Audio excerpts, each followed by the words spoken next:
तो उसने मुझे बोला कि दीदी कल आओगे? मैंने कहा हाँ जी आएँगे। कहते परसों आओगे?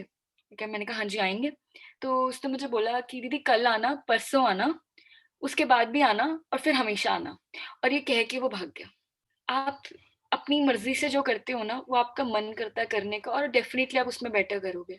मुझे मेरे प्रोफ़ेसर्स कहते थे कि कोई बात नहीं आप डॉक्टर बन जाओ, 5 साल के बाद फिर एक बार डॉक्टर का टैग लग गया तो जो करना है लाइफ़ में वो करना। तो मैं ये सोचती थी कि अभी 2 साल है जो आप साइड पे कर सकते हो और फिर बाद में आपको 5 साल, 6 और 5 और 2 7 साल फेंकने पड़ेंगे कुछ और करने के लिए, तो कोई बात नहीं 2 बेटर है। रहो। तो मैंने लोगों को चेंज होते देखा। ये लोग आपको आके एप्रिशिएट करने लग जाते हैं कि बेटा बहुत ही बढ़िया काम कर रहे हो आप तो।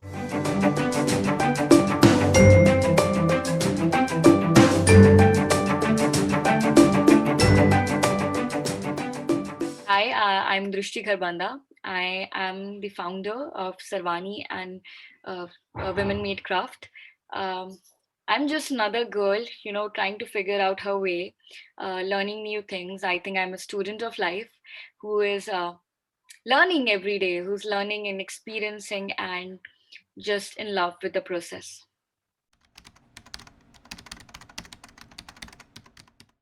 ऐसा आइडिया एकदम से तो बिल्कुल नहीं आया. It was not something which I thought, you know, let's do this, or it was not even something which I was aiming to do.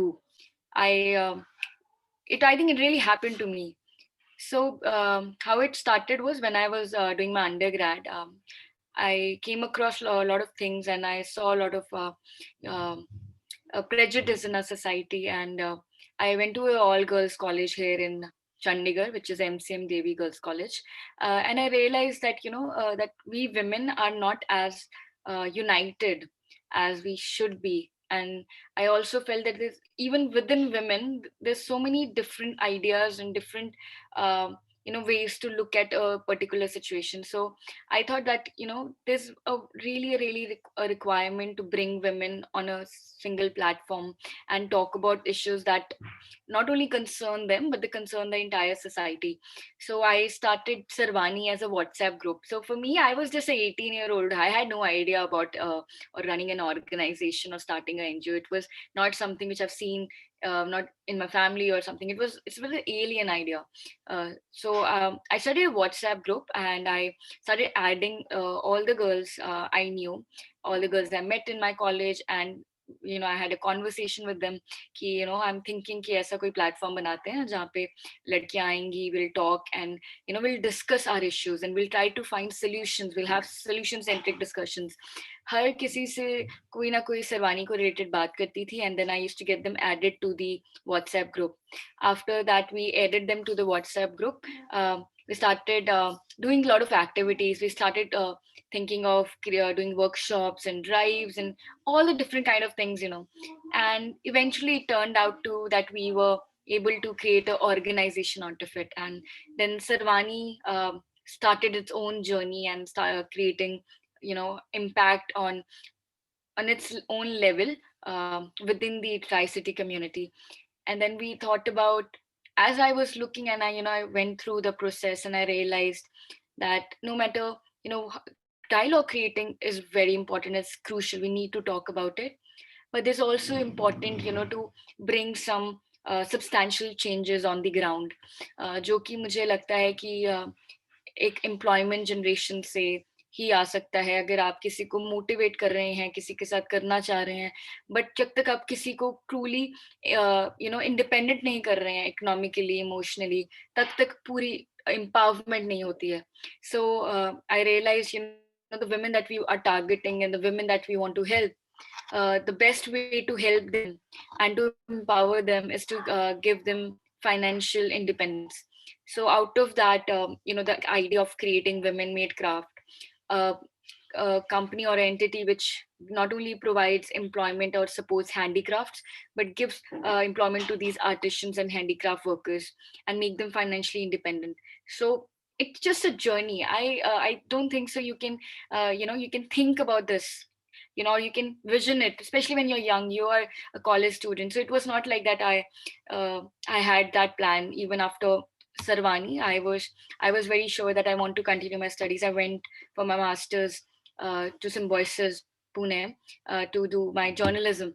So so it was it eventually, I think, with experience and my personal experience with Sarvani and things I observed, so it happened to me. So it was not something I'll say that was planned or I had an idea about. I believe age is something which is not the factor to determine कि आपका क्या सही है क्या नहीं है. I think experience बहुत ज़्यादा ज़रूरी है. For me, I guess I started really young, and I know that's an advantage I have. But when I started, it was a disadvantage because don't people don't take you seriously. People think that this is a kid and she's not aware. The issues are so complex. So what she's talking about is too good to be true. So the ideas that I brought on the table were too good to be true and um, too much uh, too good to be true, in the sense it was not, people believe that it was something which is very platonic in a sense. So it was a disadvantage because I wanted to create these ideas. I wanted to bring these ideas on the table, but I had no experience. I had nothing to offer. I could not say ki acha, I know how this happens. So it was a disadvantage in the beginning, but what kept me going, and I think what keeps you going, is the fact that you have this feeling and the intuition in your heart that what you're doing is right.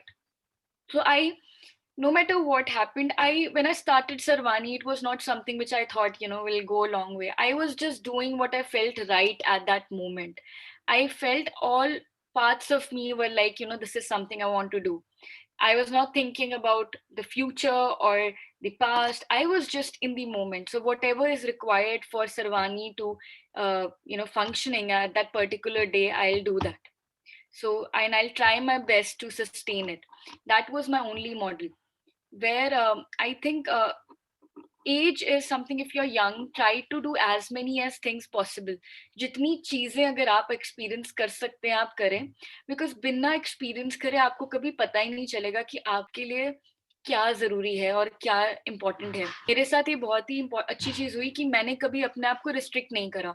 मैंने कभी अपने आप को रोका नहीं to experience new things. तो मैंने अगर नई चीजें एक्सपीरियंस करी, उससे मुझे ये चीज पता चली कि ये मेरी कॉलिंग है. कोई आपको बोलता नहीं है 18 साल में, आप कोई प्लान नहीं करते कि मैंने एक एनजीओ बनाना है और मैंने सोशल एक्टिविज्म में जाना है. ऐसी कोई चीजें कोई प्लान नहीं करता, और ये सबके लिए है भी नहीं.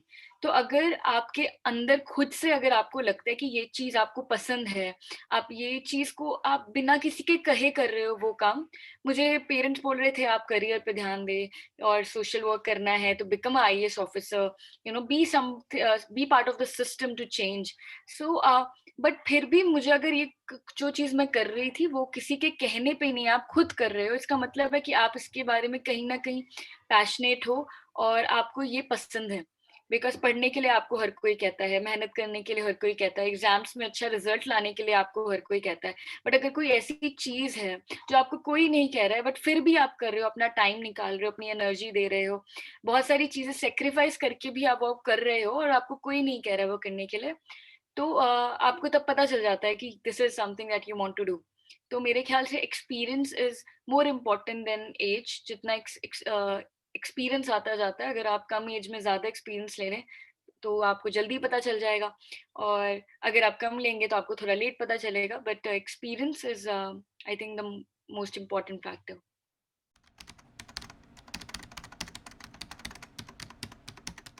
सेकंड थॉट्स बहुत बार आते हैं.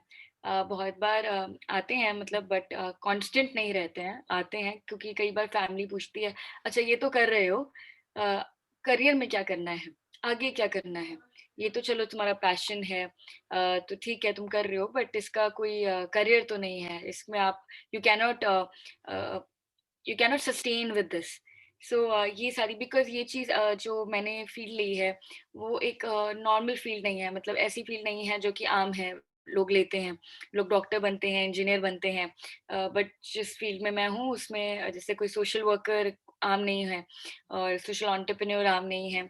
तो ये थोड़ा सा पेरेंट्स के लिए समझना या आपके आसपास सोसाइटी के लिए समझना कि अच्छा कि ये आप अपने करियर में या इसको करियर एज़ अ करियर देख सकते हैं, तो ये बहुत बार इश्यू आता है। तो कई बार होता है कि जब आपको क्वेश्चन किया जाता है और आपको बिकॉज़ लाइफ़ में कोई चीज़ सर्टेन नहीं होती है। हाँ, चीज़ों की प्रोबेबिलिटी ज़्यादा होती है, कइयों की कम होती है, बट सर्टेन कुछ नहीं है। और ये सबसे अच्छी चीज़ भी है और ये सबसे एक्साइटिंग चीज़ है मुझे लगता है लाइफ़ में। बट वो जब सर्टेनिटी नहीं होती है कि I am working towards this and this might not work out, तो आपको सेकंड थॉट्स आते हैं, ये ह्यूमन है कि ऐसा होना और ये नॉर्मल है। बट मैंने जैसे पहले भी कहा कि अगर आपको भरोसा है, अगर आपको अपने आप पे और अपने अंदर एक आवाज़ होती है जो आपको पता होती है कि जो आपको सँभाल के हौसला देती रहती है कि कोई बात नहीं, कुछ नहीं है, जो तू कर रही है वो ठीक है। अंदर से आपके मन से कर रहे हो ना कुछ, तो अ, फिर आप लड़ जाते हो, फिर आपको कोई फ़र्क नहीं पड़ता। और दूसरी, जैसे आपने पूछा कि पार्टी में लोग ज़्यादा पार्टी करते हैं इस टाइम पे। हाँ, मुझे लगता है कि मैंने ज़्यादा पार्टी नहीं किया है और ज़्यादा वो चीज़ें नहीं करी हैं जो कि मेरी सिबलिंग्स या मेरी सिस्टर जो मेरे से बड़ी है 1 साल, उसने किया होगा या मेरी एज ग्रुप के मेरे फ्रेंड्स ने किया होगा। बट मुझे कोई रिग्रेट नहीं है बिकॉज़ ये मैंने खुद चुना। अब मैं ये से बात कर रही हूँ कि मैं सबको नहीं कहूँगी कि ये सबके लिए वो है।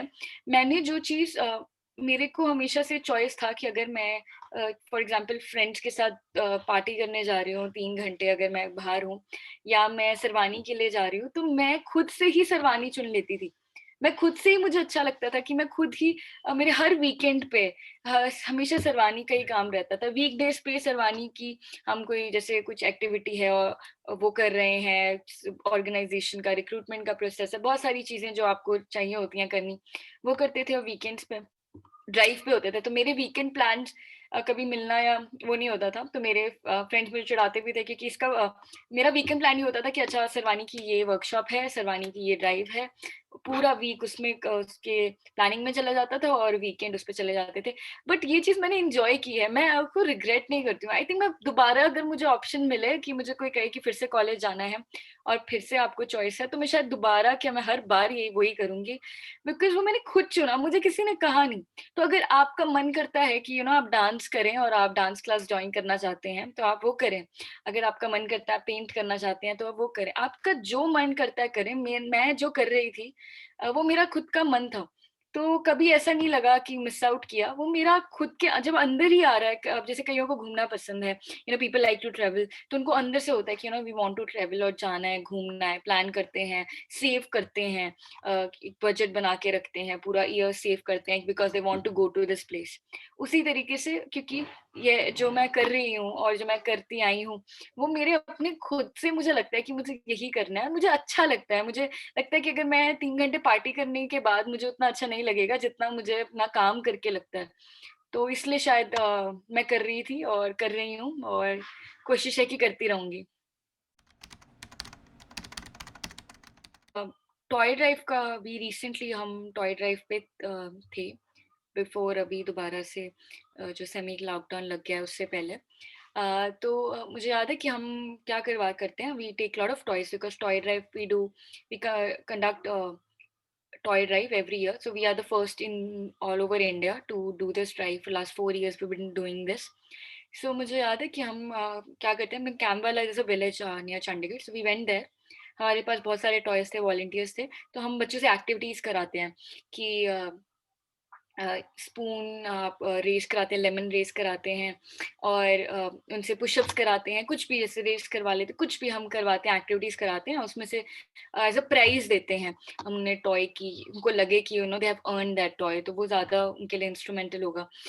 तो वहाँ पे एक लड़की स्किपिंग करनी थी, तो आई थिंक शी वन। तो हमारे पास बहुत सारी डॉल्स थी और बहुत सारी चीज़ें थी, तो हमें लगा कि जैसे लड़कियाँ माँगती हैं डॉल, तो उसको डॉल देने लगी मैं। तो जैसे ही मैंने कहा कि अच्छा, आउट ऑफ बिकॉज़ सब लोग वहाँ पे जो बच्चियाँ तो कहती हमें चाहिए, तो शी वन। तो हमने उसको दिया कि आप ही जीते, तो उसने मना कर दिया और उसने कहा नहीं, नहीं, नहीं, मुझे डॉल नहीं चाहिए, मुझे चेस चाहिए। तो हम सब हैरान हुए, मैंने उससे पूछा कि आपको चेस खेलनी आती है? बट कहती मुझे नहीं आती है, बट मुझे सीखनी है। तो हमने पूरा, हमारे पास इतनी गेम्स थी, हमें पता था कि हमारे पास चेस है, तो पूरे हमने बैग्स निकाले और ढूँढे और उसको चेस दिया। And I was really happy कि उसने उस लड़की ने चेस माँगी और उसको चेस मिली। एंड तो कई बार चीज़ ऐसा देख कर कि she is in a village और वहाँ पे उसको चेस का पता नहीं है कि खेलते कैसे हैं, बिल्कुल इंस्ट्रक्शंस का नहीं पता है, बट उसने शायद कहीं देखा है या सुना है, तो उसको वो खेलनी है और उसने वो माँगी कि मुझे वही चाहिए। ऐसे बहुत सारे उसमें रहे हैं। टॉक्स के टाइम पे बहुत लोगों से मिलना रहा है, टॉक्स में हम बुलाते हैं ordinary people with extra ordinary stories करके। तो बहुत लोगों से ऐसा मिलना हो जाता है जो अपनी-अपनी लाइफ़ के कुछ ऐसे किस्से बता देते हैं, जो आपके एक इम्प्रेशन छोड़ के जाते हैं और आपको हमेशा याद रखते हैं। मैं हमेशा जब भी मैं सोचती थी मैंने हमेशा सुना है कि औरतों के लिए थोड़ी ज़िंदगी ना थोड़ी मुश्किल होती है। कि कुछ ना कुछ लाइफ में थोड़ी मुश्किल होती है, समाज मुश्किल बना देता है, अंधेरे में आप निकल नहीं सकते, कपड़ों में आपको जज किया जाता है, हर चीज़ में आपको जज किया जाता है। तो मैं टॉक्स के लिए पंजाब यूनिवर्सिटी गई थी। धनंजय मंगलमुखी जी हैं, she is a first trans student of Punjab university and एक सोशल एक्टिविस्ट हैं, ट्रांसजेंडर कम्युनिटी और एलजीबीटी कम्युनिटी के लिए काम करते हैं। तो मैं उनको मिलने गई फर्स्ट टाइम, तो मैंने देखा कि शी इज़ वेरी टॉल। तो एक साड़ी पहने एक लेडी खड़ी है एंड आस-पास इतने सारे लोग खड़े हैं।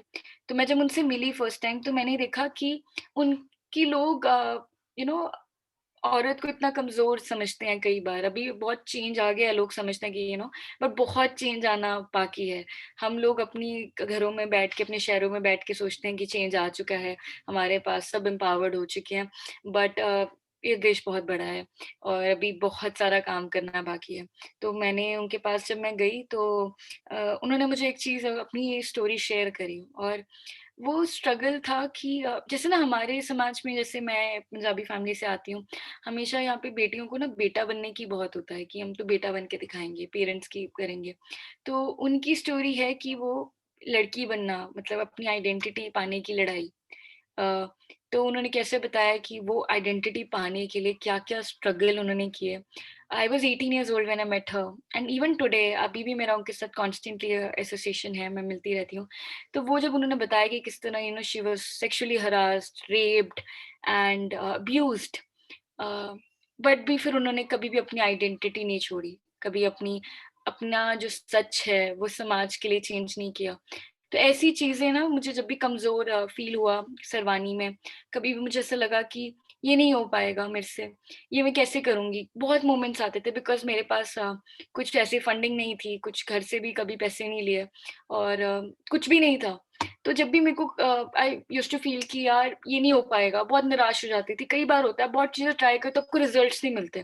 तो मेरे साथ भी एक होता है और ये होता आया है कि जब आप ट्राई कर रहे हो रिज़ल्ट्स में, तो मैं कई बार ना उन लोगों का सोचती हूँ जिनसे मैं मिली हूँ, जिन्होंने हार नहीं मानी। तो फिर मैं ये सोचती हूँ कि उनकी लाइफ़ तो बहुत ही मुश्किल थी, मेरी तो इतनी है भी नहीं, तो मैं कैसे हार मान सकती हूँ? तो ऐसे-ऐसे मतलब इंसिडेंट्स आते हैं। दूसरा लॉकडाउन में जब फर्स्ट टाइम लॉकडाउन लगा था, we ran a project called 100 smiles a day, जिसमें हम मील्स प्रोवाइड कर रहे थे बच्चों को, जो डोमेस्टिक हेल्प के और जो माइग्रेंट वर्कर्स के बच्चे हैं, उन्हें। तो मुझे याद है कि मैं फर्स्ट डे गई, तो हम खाना बाँट रहे थे। तो बच्चा आया, उस लास्ट था वो, सबसे मतलब वो आराम से पेशेंटली खड़ा था, तो वो माँग नहीं रहा था कि मुझे दे दो, मुझे दे दो। वो खड़ा पेशेंटली, तो मैंने सबको दिया, फिर मैंने उसको दिया। तो उसने मुझे बोला कि "दीदी कल आओगे?" मैंने कहा, "हाँ जी, आएँगे।" कहते, "परसों आओगे?" ठीक है, मैंने कहा, "हाँ जी, आएँगे।" तो उसने मुझे बोला कि "दीदी कल आना, परसों आना, उसके बाद भी आना और फिर हमेशा आना।" और ये कह के वो भाग गया। तो मुझे वो चीज़ बहुत हिट करी। वो मुझे चीज़ याद है, उस बच्चे का कहना कि ज़रूर आना और बार-बार आना और हमेशा आना। तो ऐसी-ऐसी चीज़ें हैं, मोमेंट्स हैं जो कि आपको याद रहते हैं, जो अभी आप पूछ रहे हो तो वो जो याद आ रहा है, वो बता रही हूँ, जो कि कभी-कभी हो जाती हैं चीज़ें, नहीं सही जाती हैं और तो वो आपको हेल्प करती हैं, वो मुझे हेल्प करती आई हैं। तो ये सब मोमेंट्स हैं। ये इम्पोर्टेंट सवाल है। डेफ़िनिटली तो लॉकडाउन जब हुआ, आई थिंक बहुत सारी चीज़ें फिर हमें भी नहीं समझ आया एज़ अ ऑर्गनाइज़ेशन कि हो क्या रहा है, एकदम से, बिकॉज़ ऐसी सिचुएशन कभी आई नहीं थी। बट जितना जल्दी से जल्दी हमें सिचुएशन को समझना था और करना था, तो हमने अपनी कैपेसिटी में, हमें ये समझ आया कि बहुत लोगों की अर्निंग कैपेसिटी खत्म हो गई है, स्पेशली माइग्रेंट वर्कर्स की। उनके बच्चों के लिए वो सबसे ज़्यादा वल्नरेबल थे। बच्चे और जो ओल्ड एज लोग हैं। तो हमने अपनी कैपेसिटी में काम करना शुरू किया, बिकॉज़ अगर एक ऑर्गेनाइज़ेशन, स्पेशली एक नॉन गवर्नमेंट ऑर्गेनाइज़ेशन का फर्स्ट पहला काम ही यही है कि जब आप ज़रूरत पड़े तो एज़ अ समाज उठकर आना। तो सरवानी जो कम्युनिटी है, तो हम उठकर आए। हमने कोशिश करी अपने लेवल पे, जो हम हमारी कैपेसिटी के हिसाब से, हमने मास डिस्ट्रीब्यूशन किसी भी तरीके की उनको, चाहे हैंड वॉश वर्कशॉप्स देना, मील्स प्रोवाइड करना। हमने we ran a project called 100 smiles a day, जिसमें हमने मील्स प्रोवाइड करी। तो वो हमारी रिस्पॉन्सिबिलिटी है। तो मुझे लगता है कि सरवानी में वो हमने जल्दी से जल्दी उसको रिकॉग्नाइज़ करा कि कहाँ पे हेल्प की जा सकती है, और एज़ अ ऑर्गनाइज़ेशन कहाँ कैसे हेल्प कर सकते हैं। और दूसरा वुमेन मेड क्राफ्ट में, अगर मेरे साथ ये हुआ कि जब मुझे कॉल्स आने लगे औरतों के जो कि काम करती हैं, जिनको मैं सरवानी के ज़रिए मिली हुई हूँ, तो उनके अब हस्बैंड्स की जॉब चली गई थी। अब काम उनको उन्होंने मुझे कॉल किया, जैसे हमारे एक आंटी हैं गुड़गाँव में, शी इज़ अ विडो। तो उन्होंने मुझे कॉल किया, वो स्कूल में आर्ट वर्कशॉप लेते थे। तो उन्होंने कहा कि दृश्य, अब कोई इनकम सोर्स नहीं है, स्कूल्स बंद हो गए हैं और खुलने का कोई आसार नहीं है, और घर पे पैसे नहीं है, तो कैसे किया जाए? और यहाँ पे भी हमारे पास चंडीगढ़ में हलो माजरा में आर्टिशियंस थे, जिनके साथ सेम सिचुएशन हुई कि वो घर के अंदर बंद है, अब कोई इनकम सोर्स नहीं है। तो फिर मैंने पर्सनली खुद सोचा कि क्या करूँ? बिकॉज़ करना चाह रही हूँ हेल्प, तो समझ नहीं आ रहा कैसे हेल्प करूँ? इतने पैसे भी नहीं है कि आप फाइनेंशियली किसी को सपोर्ट कर सको। तो किस तरीके से क्या किया जाए? तो फिर आइडिया आया कि हम क्यों ना, जो हमारे पास जो प्रेज़ेंट सिचुएशन है उसको लेते हुए, हम जो प्रोडक्ट बना सकते हैं, तो हमने मास्क बनाए। हमने मास्क बनाए, हमने एक लड़की को काम मिला जिसको स्टिचिंग आती थी, स्टिचिंग करी, जिसको मधुबनी पैटिशन्स हैं, उनको पेंटिंग आती है, और उन्होंने पेंटिंग करी, और हमने मास्क देने स्टार्ट करे। हमने all over India, Mumbai, Delhi, अलग-अलग सिटीज़ में मास्क हमारे सेल हुए, और उनको फाइनेंशियली हेल्प मिली। तो एक तरह से जो हमने इंडिया की फर्स्ट टर्मरिक डाइड मास्क बनाए, जो कि पटना से हमारी एक वुमेन मेड क्राफ्ट की आर्टिसन है रुखसार, जिसने डिज़ाइन किए, कि टर्मरिक से डाई करके, नेचुरल डाई इस्तेमाल करके डाई करें, मधुबनी हैंड पेंटेड मास्क बनाएँ। तो वो सारी चीज़ें मेरे ख़्याल से लॉकडाउन में was a blessing in disguise, मैं हमेशा जब भी रेफ़र करती हूँ, बिकॉज़ एक इनोवेशन का और एक चैलेंज जब आपके सामने आता है, तो उसको टैकल कैसे करते हो आप, और उसको कैसे लेते हो, वो आई थिंक सबसे बेस्ट होता है। क्योंकि जो चैलेंज जब आपके सामने है, तो जैसे आप रिस्पॉन्ड करते हो और जो आइडियाज़ उस टाइम पे आते हैं, मेरे ख़्याल से वो बेस्ट होते हैं। तो उस टाइम पे चैलेंजिंग सिचुएशन थी, और जल्दी चाहिए था कोई सॉल्यूशन, और अ, कुछ कुछ करना था, तो वो उसके हिसाब से मेरे ख़्याल से एक boost up women made craft को मिला। I think women made craft जो आज करना चाह रहा है, और जहाँ जिस जर्नी पे हम we are looking forward to, वो कहीं न कहीं वो जो स्पिरिट है और जो बिलीव है, वो लॉकडाउन की वज़ह से आया। बिकॉज़ लॉकडाउन में हमने देखा कि हम कर पाए, हम काम कर पाए, और हमारा जो काम है वो लोगों को पसंद आया, लोगों ने एप्रिशिएट किया। तो उससे आपको एक एक तरह से मोटिवेशन मिलती है, एंड आई थिंक वो हमारे लिए बहुत इंस्ट्रूमेंटल रहा। And I think that was a good thing that happened. ये जो हमारी सोच है वो ये है कि हम ज़्यादा से ज़्यादा आर्टिशंस और ज़्यादा से ज़्यादा हैंडीक्राफ्ट को प्रमोट कर पाएँ। और हमारी अभी कोशिश है कि अभी हम बहुत सारे प्रोडक्ट्स हैं जो कि इनोवेटिव प्रोडक्ट्स हैं, अपने यूनिक डिज़ाइन्स को बना रहे हैं, उनका प्रोडक्ट डिज़ाइनिंग चल रही है। कुछ का हमने शूट भी कराया है। वी आर लुकिंग कि हम उसको आगे लाइव कर दें, जिससे कि हमें मार्केट से रिस्पॉन्स आए।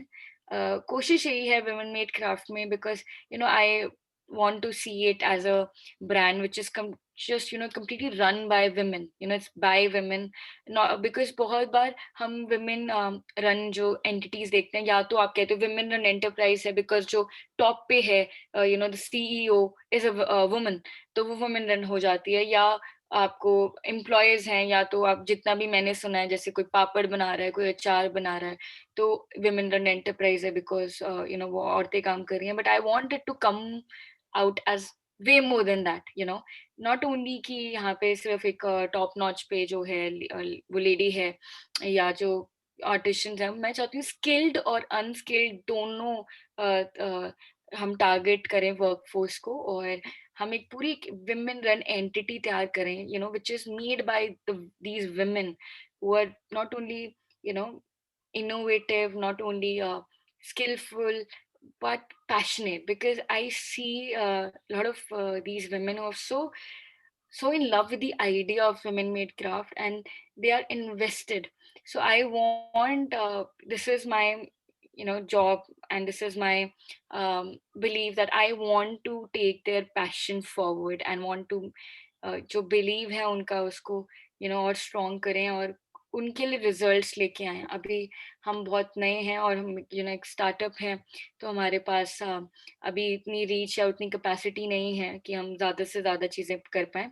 बट मैं वुमेन मेड क्राफ्ट को एक ऐसी एंटिटी बना के देखना चाहती हूँ, जाकि जो कि ना कि वुमेन मेड हर प्रोडक्ट एक वुमेन आर्टिशन को डायरेक्टली सपोर्ट करता हो, बट हम उसको स्केल अप करके, जैसे सरवानी को या बहुत सारी ऐसी ऑर्गेनाइजेशंस को जिसमें हम बिलीव करते हैं, जिनके मोटिव्स में, जिनको सपोर्ट करना चाहते हैं, हम कर पाएँ लॉन्गर रन में। तो लॉन्ग रन गोल तो यही है कि वुमेन मेड क्राफ्ट एक ऐसी इंस्टीट्यूशन बने जो कि ना कि अपने आर्टिशन या अपने लोकल आर्टिशंस को सपोर्ट करे, बट बहुत सारे और इनिशिएटिव्स में सपोर्ट करे। सो वो प्लान है, एंड आई होपफुली देखते हैं कि किस तरीके से हम एग्जीक्यूट कर पाते हैं।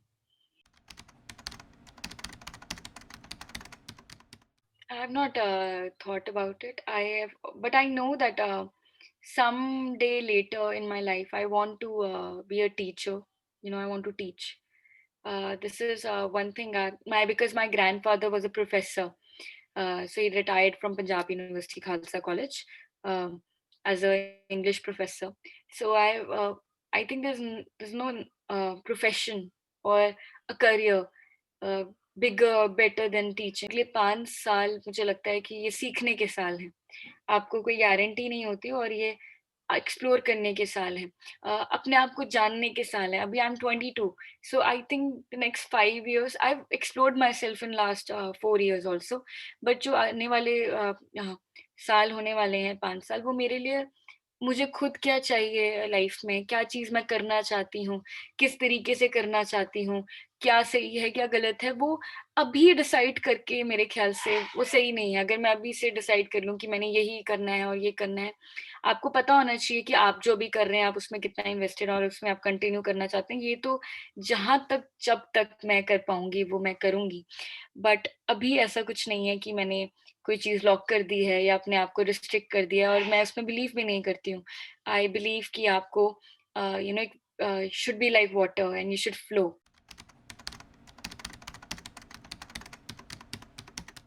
इसके साथ ना मेरा एक बड़ा अजीब सा रिलेशनशिप रहा है। तो जब फर्स्ट टाइम ऐसे होने लगा, बिकॉज़ 3 साल से काम कर रही थी, तो ऐसा तो हुआ ही नहीं कि कोई बुला रहा है, कोई रिकॉग्नाइज़ेशन हो रही है, कोई आर्टिकल भी छपा हो न्यूज़पेपर में, कभी भी नहीं हुआ। ना उसकी कोई इच्छा थी, क्योंकि पता ही नहीं था कि अच्छा ये भी है, इसके लिए काम किया ही नहीं जा रहा था, और शायद आइडिया ही नहीं था कि अच्छा ऐसा, मतलब हमने कभी सरवानी के इवेंट को नहीं न्यूज़पेपर में प्रमोट करा। वहाँ पे फीचर होना तो दूर की बात है। तो मुझे याद है जब ये हुआ स्टार्टिंग में, आपको अच्छा ज़रूर लगता है, और आपको अच्छे से ज़्यादा लगता है कि लोग आपको दूसरी तरीके से देखने लग जाते हैं। तो मैंने देखा कि जब हमारा फर्स्ट टाइम फीचर हुआ, चाहे हम नेशनल मीडिया में आए या न्यूज़पेपर आर्टिकल्स आए, तो लोग आपको डिफरेंटली देखने लग जाते हैं। पहले वही लोग आपसे कहते थे कि तुम क्या कर रहे हो? मुझे मतलब ऐसा लगा कि मुझसे वही पूछते थे लोग कि अच्छा बच्चे, ये तो आप बहुत अच्छा काम कर रहे हो, बड़ी अच्छी बात है। अब अपने जॉब क्या करनी है या करियर में क्या करना है? वही लोग आपको आके एप्रिशिएट करने लग जाते हैं कि बेटा बहुत ही बढ़िया काम कर रहे हो, आप तो बहुत मज़ा आया आपका देखकर, आप ऐसे ही करते रहो।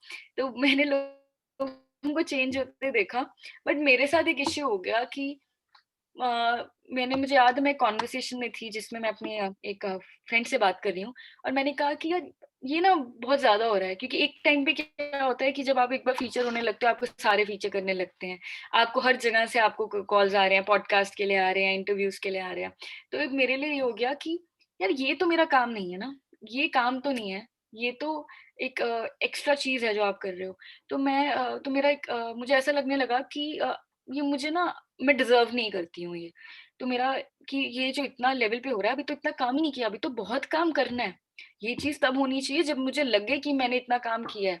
तो मैं बिल्कुल ऐसी हो गई थी कि मैं तो डिज़र्व नहीं करती। तो मेरे फ्रेंड ने जो चीज़ कही, जिससे मेरा पूरा इसको देखने का नज़रिया बदल गया।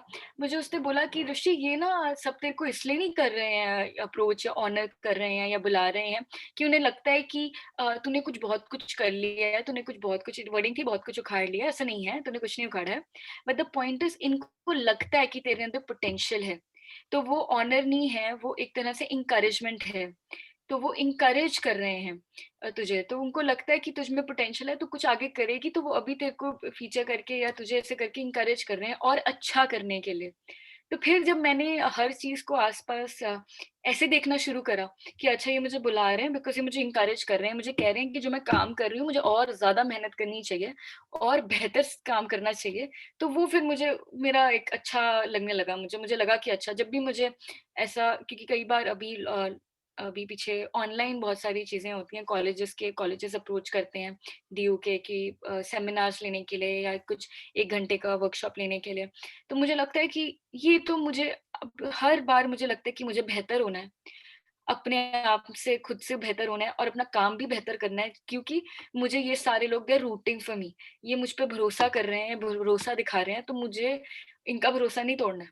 क्योंकि अब मैं अकेली नहीं हूँ, मतलब अगर मेरा फेलियर सिर्फ मेरा नहीं है, ये सबका कलेक्टिव फेलियर होगा जिन सब ने मुझ पे भरोसा किया। तो अभी तो ये है, मैं एनकरेजमेंट की तरह देख रही हूँ और मुझे एनकरेजमेंट ही लगती है, रादर देन एप्रिसिएशन मैं इसको एनकरेजमेंट की तरह देखती हूँ। तो मैंने ये पोएट्री लिखी थी मैं। इस खौफज़दा दुनिया में बेखौफ निकलती मैं, ज़माने की तंज नज़रों से रोज़ भिड़ती मैं। हर तिरस्कार को तोहफ़ा, हर धोखे को सबक समझकर कबूल करती मैं। हर दफ़ा दिल को बेवकूफ़ बनाकर, झूठा मुस्कुराकर, बेपरवाह आगे बढ़ती मैं। इस दुनिया के शोर में अपने अंदर बसी खामोशी समेटे, अपनी मनमर्ज़ी करती चलती मैं। रोज़ रूढ़िवादी शासन से नई जंग लड़ती मैं। रोज़ कुछ नया सीखती, अनुभव करती मैं।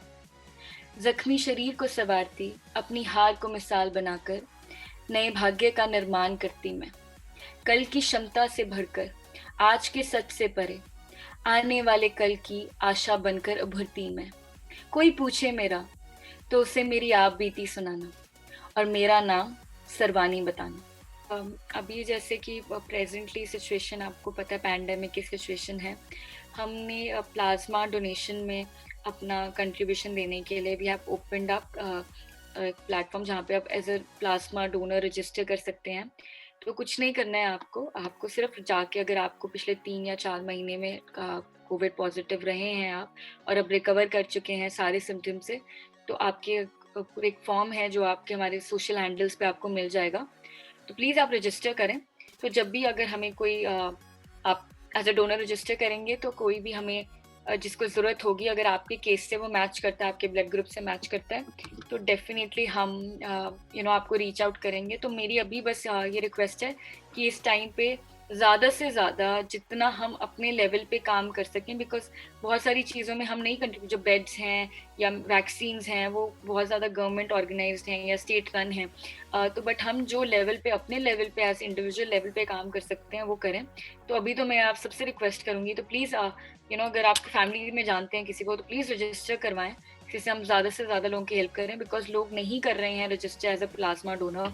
अभी भी बहुत सारे उनको कहीं ना कहीं ये इनहिबिशंस हैं कि पता नहीं हो जाएगा, देना सेफ है या नहीं है। तो प्लीज़ आपको सारी इन्फॉर्मेशन मिल जाएगी और प्लीज़ आप अभी as a plasma donor register करें।